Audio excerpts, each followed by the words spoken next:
c'est très important de mener le combat contre la drogue, de mener le combat contre les trafics. Vous avez vu les quantités de drogue qui arrivent sur notre île, de lutter évidemment contre la revente, parce qu'il y a des gens qui abusent des consommateurs, et puis il y a des consommateurs. S'il n'y avait pas de consommateurs, il n'y aurait pas de trafic.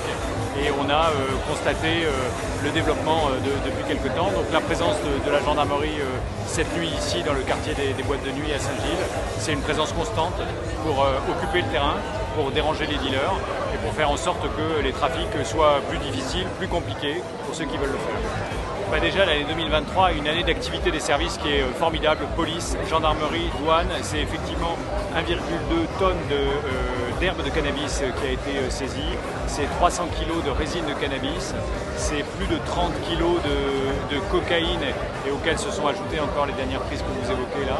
Donc c'est le résultat d'une quête sans relâche pour arriver à déranger les trafics et pour arriver à mettre la main sur des substances qui arrivent sur notre île. Donc c'est vraiment un travail que je veux saluer, qui continuera en 2024. Il faut que les gens sachent que la drogue, c'est dangereux de tout point de vue, c'est mauvais, et que l'État ne relâchera rien pour lutter contre la drogue.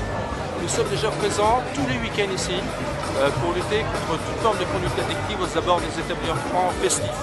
Ici, plus particulièrement ce soir, c'est une opération de lutte contre les trafics de stupéfiants pour éviter que les jeunes ne reprennent la route en créant des accidents notamment.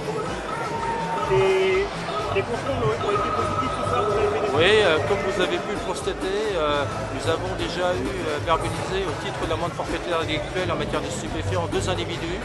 Nous avons aussi saisi plus d'une dizaine de grammes de Zamal sur un autre individu. Le message est clair pour cette fin d'année.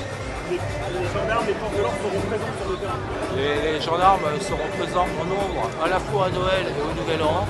Et bien évidemment, la répression sera importante en matière de conduite addictive pour éviter que les périodes de fête ne se transforment en drame pour les familles.